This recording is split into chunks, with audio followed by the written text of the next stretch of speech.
નમસ્કાર વિદ્યાર્થી મિત્રો, ધોરણ 10 વિષય સંસ્કૃત વ્યાકરણ અભ્યાસ 4 કૃદંત પરિચય. કૃદંત પરિચય વિશે ચર્ચા કરીએ ત્યારે ધોરણ 9માં તમે 2 કૃદંતોનો પરિચય મેળવ્યો છે અને હવે બીજા જે 3 કૃદંતો છે એ તમારી આ 10મા ધોરણમાં શીખવાના છે. તો કૃદંત પરિચય માં ખાસ કરીને એના પ્રકારો યાદ રાખવા જરૂરી છે. પ્રકારોની સાથે સાથે એના પ્રત્યય પણ યાદ રાખવા જરૂરી છે. તો એ જે પ્રકારો છે એ પ્રકારો મેં બોર્ડ ઉપર લખ્યા છે. જેમ કે 9મા ધોરણમાં તમે સંબંધક ભૂતકૃદંત અને હેત્વર્થ ભૂતકૃદંત આ 2 કૃદંતોનો તમે પરિચય મેળવ્યો હતો. જ્યારે 10મા ધોરણમાં કર્મણી ભૂતકૃદંત, કર્તરી ભૂતકૃદંત અને વિધ્યર્થ કૃદંત આ 3નો પરિચય મેળવવાનો છે. પણ આપણા વ્યાકરણમાં જે 9માનું જે વ્યાકરણ છે એ પણ 10મામાં એ પૂછાય છે. એટલે બધા જ પ્રકારો જે 5 પ્રકારો મેં બોર્ડ ઉપર અહીંયા દર્શાવ્યા છે. તો સૌથી પહેલાં સંબંધક ભૂતકૃદંતની વાત કરીએ તો એના પ્રત્યય છે 3 છે: ત્વા, ય અને ત્ય. આ જે 3 પ્રત્યયો છે એ જુદી જુદી સ્થિતિમાં ધાતુને લાગે છે. ક્યારેક કોઈક પ્રત્યય ધાતુને સીધો લાગે છે, તો ક્યારેક કોઈ પ્રત્યય ધાતુને લાગતા પહેલાં ઈ ઉમેરાય છે, અને ક્યારેક કોઈ પ્રત્યય ઉપસર્ગવા ધાતુને લાગે છે. એ સંબંધક ભૂતકૃદંતની વિશેષતા છે. આપણે એના ઉદાહરણ લખ્યા છે કે સૌથી પહેલો પ્રત્યય લીધો છે ત્વા, ક્રુ ધાતુ લીધો છે અને ત્વા પ્રત્યય લીધો છે. તો સીધો જ ધાતુને લાગ્યો છે તો પદ બને છે કૃત્વા. એ જ રીતે કોઈ ધાતુને એ સંબંધક ભૂતકૃદંતનો પ્રત્યય લાગતા પહેલાં ઈ ઉમેરાય છે. એવો આપણને ધાતુ લીધો છે. તો ધાતુ છે ખાદ, પ્રત્યય છે ત્વા. જ્યારે કૃદંત લાગીને પદ બને છે ત્યારે ખાદિત્વા એ રીતે બને છે. હવે ત્રીજું જે ઉદાહરણ લીધું છે એ ઉપસર્ગવા ધાતુનો જે ય પ્રત્યય છે એને ધ્યાનમાં રાખીને લીધું છે. અહીંયા અનુ એ ઉપસર્ગ છે અને ભૂ એ ધાતુ છે. હવે ભૂ એ ધાતુ છે, જેના કારણે જ્યારે ઉદાહરણ બને છે ત્યારે અનુભૂય એવું ઉદાહરણ બને છે. એ એની વિશેષતા છે.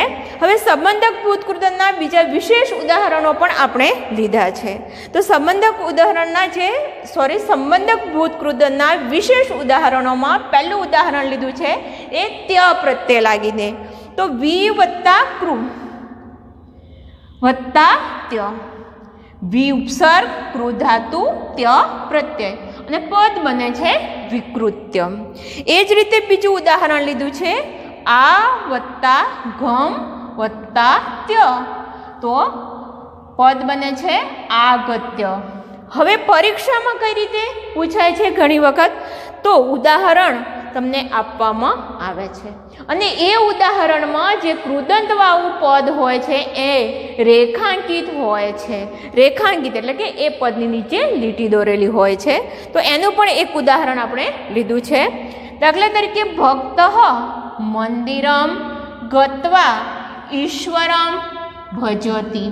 અહીંયા ગત્વા પદની નીચે એ રેખાંકિત કરેલું છે એ પદ, એટલે કે એ સંબંધક ભૂતકૃદંતનું ઉદાહરણ છે.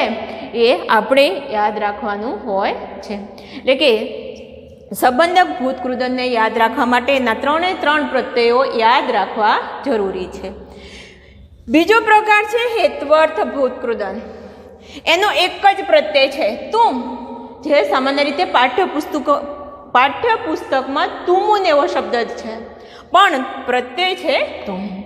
એના ઉદાહરણમાં પણ એ જ પરિસ્થિતિ છે. ક્યારેક ધાતુને સીધો જ લાગે છે અને ક્યારેક એ પ્રત્યય લાગતા પહેલાં ઈ ઉમેરાય છે.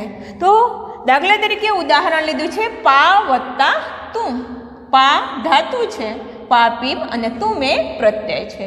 જૂનો કૃદંતવાળું પદ બને છે પાતુમ. એ જ રીતે બીજું ઉદાહરણ લીધું છે ભૂ ધાતુ છે ને તુમ પ્રત્યય છે. તો અહીંયા હવે ભૂ ધાતુ ને તુમ પ્રત્યય લાગતા પહેલાં ઈ ઉમેરાય છે, જેના કારણે ભવિતુમ એવું પદ બને છે. એ જ રીતે ત્રીજું ઉદાહરણ લીધું છે આપણે, ઘમ વત્તા તુમ. હવે અહીંયા પદ બને છે ત્યારે થોડોક વધારે ફેરફાર થાય છે અને ઉદાહરણ બને છે ગંતુમ. એ યાદ રાખવું જરૂરી છે. એ જ રીતે હેત્વર્થ ભૂતકૃદનનું પણ આપણે ઉદાહરણ જે દર્શાવ્યું છે કે કૃદંતવાળું પદ.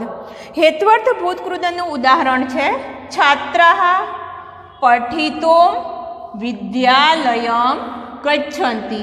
હવે પઠિતુમ પદની નીચે લીટી દોરેલી છે એટલે કે રેખાંકિત છે. હવે આ પદનો પ્રકાર ઓળખાવાનો હોય છે. આ રીતે પરીક્ષામાં પૂછાય છે. હવે ત્રીજો પ્રકાર છે કર્મણી ભૂતકૃદન. કર્મણી ભૂતકૃદનનો એક જ પ્રત્યય છે ત, પણ ત પ્રત્યેના ત્રણેય લિંગમાં રૂપો થાય છે, એટલે કે પુલ્લિંગ, સ્ત્રીલિંગ અને નપુંસકલિંગ. હવે તના રૂપો થાય તો પુલ્લિંગ પ્રમાણે તહ, સ્ત્રીલિંગ પ્રમાણે તા અને નપુંસકલિંગ પ્રમાણે તમ. હવે એના પણ ઉદાહરણ આપણે આપ્યા છે. સૌથી પહેલાં પુલ્લિંગનું ઉદાહરણ લીધું છે કે ક્રુ વત્તા ત, એટલે કે ક્રુ ધાતુ છે અને ત પ્રત્યય લાગેલો છે, તો પદ બને છે કૃતઃ. એ જ રીતે એને સ્ત્રીલિંગમાં લઈએ તો ક્રુ વત્તા તા તો કૃતાઃ, ક્રુ વત્તા તમ નપુંસકલિંગમાં તો કૃતમ. આ રીતે એના રૂપો થાય છે. હવે કર્મણીના ઉદાહરણોમાં પણ થોડો ક્યાંક ફેરફાર થાય છે, તો એના માટે વિશેષ તરીકે બીજું ઉદાહરણ મેં લીધું છે દા વત્તા ત. તો પુલ્લિંગ પ્રમાણે દત્તઃ, સ્ત્રીલિંગ પ્રમાણે દત્તા અને નપુંસકલિંગ પ્રમાણે દત્તમ. હવે વાક્ય રચનાની રીતે જોઈએ તો પરીક્ષામાં જે રીતે પૂછાય એ પ્રમાણે ઉદાહરણ, તો કુશેન આમ્રરસઃ પિતઃ. હવે પિતઃ પદ એ કર્મણી ભૂતકૃદન દર્શાવે છે. એ જ રીતે એના આગળનો પ્રત્યય લઈએ કર્તરી ભૂતકૃદન. કર્તરી ભૂતકૃદનનો પ્રત્યય છે તવત, એક જ પ્રત્યય છે. હવે પાઠ્યપુસ્તકમાં એની વિશેષ ચર્ચાઓ કરી છે આ બધા કૃદંતોના પ્રત્યયમાં થોડો, પણ તમારે જે યાદ રાખવાની બાબતો છે એની જ સ્પષ્ટતા હું બોર્ડ ઉપર મેં વધારે કરી છે. એટલે કે તવત પ્રત્યયના રૂપો પણ ત્રણેય લિંગમાં થાય છે. જો પુલ્લિંગ પ્રમાણે થાય તો તવત, સ્ત્રીલિંગ પ્રમાણે થાય તો તવતી અને નપુંસકલિંગ પ્રમાણે થાય તો ત્વાન. એના પણ ઉદાહરણ આપણે લઈએ તો ઉદાહરણ હવે એના એક જ પ્રત્યય છે તે પહેલું ઉદાહરણ લીધું છે મેં પા વત્તા તવત, પા પીપ ધાતુ લીધો છે. એના ત્રણેય લિંગમાં રૂપો બતાવ્યા છે કે પુલ્લિંગ પ્રમાણે પિત્તવત, સ્ત્રીલિંગ પ્રમાણે પિત્તવતી અને નપુંસકલિંગ પ્રમાણે પિત્તવાન.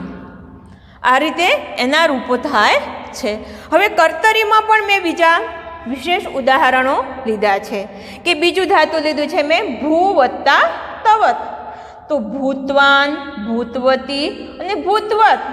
અને એનું પણ ઉદાહરણ લીધું છે મેં એ વાક્ય રચનાની રીતે કે ગાર્ગી એકમ વેદમ પઠિતવતી. પઠિતવતી પદની નીચે લીટી દોરેલી છે જે કૃદંતવાળું પદ છે.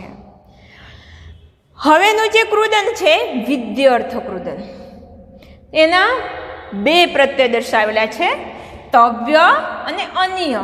આમ તો એક બીજો પ્રત્યય પણ ય છે, પણ અહીંયા આપણે 10મા ધોરણમાં એની ચર્ચા કરી નથી. એના આ બંને પ્રત્યયના પણ ત્રણેય લિંગમાં રૂપો થાય છે. જેમ કે પહેલાં મેં તવ્ય પ્રત્યય લીધો છે તો એના પુલ્લિંગ પ્રમાણે રૂપો તવ્ય, સ્ત્રીલિંગ પ્રમાણે તવ્યા અને નપુંસકલિંગ પ્રમાણે તવ્યમ. હવે ઉદાહરણ પણ લીધું છે ભૂ વત્તા તવ્ય, એટલે કે ભૂ ધાતુ અને તવ્ય પ્રત્યય. તો પુલ્લિંગ પ્રમાણે થાય છે ભવિતવ્ય, સ્ત્રીલિંગ પ્રમાણે ભવિતવ્યા અને નપુંસકલિંગ પ્રમાણે ભવિતવ્ય. આ રીતે એના રૂપો થાય છે. હવે એનો બીજો પ્રત્યય છે અન્ય. અન્યના પણ રૂપો થાય છે. પુલ્લિંગ પ્રમાણે અનિયહ, સ્ત્રીલિંગ પ્રમાણે અનિયા અને નપુંસકલિંગ પ્રમાણે અનિયમ. એનું પણ ઉદાહરણ લીધું છે, ગમ ધાતુ લીધો છે, ગમ વત્તા અનિયહ. તો પુલ્લિંગ પ્રમાણે ગમનિયહ, સ્ત્રીલિંગ પ્રમાણે ગમનિયા અને નપુંસકલિંગ પ્રમાણે ગમનિયમ. આ રીતે એના રૂપો થાય છે. હવે વિશેષ રીતે એના પણ ઉદાહરણો આપણે લીધા છે બંને પ્રત્યેને ધ્યાનમાં રાખીને વિદ્યાર્થના. તો પહેલું ઉદાહરણ લીધું છે કૃષ્ણેન શ્લોક લિખિતવ્ય. હવે લિખિતવ્ય પદ એ કૃદંતવાળું પદ છે. એ જ રીતે બીજું ઉદાહરણ લીધું છે ચંદનદાસ શિષ્યેણ અત્ર આનેતવ્ય. તો અહીંયા આનેતવ્ય એ કૃદંતવાળું પદ છે. હવે વિદ્યાર્થી મિત્રો, આ જે પ્રત્યયો છે તમારા પાઠ્યપુસ્તકમાં ઉદાહરણો દ્વારા સમજાવ્યા છે કે એક વાક્ય આપેલું છે, એ એક વાક્યમાં એક બાજુના પ્રત્યયોમાં ક્રિયાપદમાં કાના રૂપોવાળું વાક્ય છે, જ્યારે બીજું સામેની બાજુનું જે વાક્ય છે એ કૃદંત પદવાળું ક્રિયાપદ છે. તો તમારે ખાસ કરીને ધ્યાનમાં એ જ વસ્તુ રાખવાની છે, એ માત્ર સમજૂતી માટે આપેલું છે કે કૃદંતના પ્રત્યયો કયા છે, એ વાક્યમાં કયા પ્રકારનો પ્રત્યય લાગેલો છે એ ધ્યાન રાખવાનું છે. આ જે બાબતો છે એ પણ દર્શાવી છે કે તિગંત પ્રત્યયો અને કૃત પ્રત્યયો. તિગંત પ્રત્યયોમાં પુરુષ વચનની વ્યવસ્થા જાળવવી જરૂરી છે, જ્યારે કૃત પ્રત્યયોમાં પુરુષ વચનની વ્યવસ્થા જાળવવી જરૂરી નથી. આમ ખાસ કરીને આ વ્યાકરણના ચોથા અભ્યાસમાં જોઈએ તો આ 5 કૃદંતના પ્રકારો, એના પ્રત્યયો યાદ રાખવા અતિ જરૂરી છે. પ્રત્યયો આવડશે એટલે વાક્ય રચનામાં જે કૃદંતવાળું જે પદ હશે એની સમજણ તમને ઝડપથી પડશે. વિદ્યાર્થી મિત્રો, અહીંયા જે ચોથો અભ્યાસ છે એ ચોથા અભ્યાસમાં મેં તમને જે આપણે પરીક્ષાને લગતી જે બાબત છે એની ચર્ચા કરી છે. તમારે આ પ્રત્યયો યાદ રાખીને એના 5 ઉદાહરણો દરેક કૃદંતના પ્રકારના લખવાના છે. આપણા મોટા ભાગના દરેક પાઠમાં એ આવતા હોય છે. 5 ઉદાહરણો અને એનું સ્વાધ્યાય તમારે ગૃહ કાર્યમાં લખવાનું રહેશે. અસ્તુ.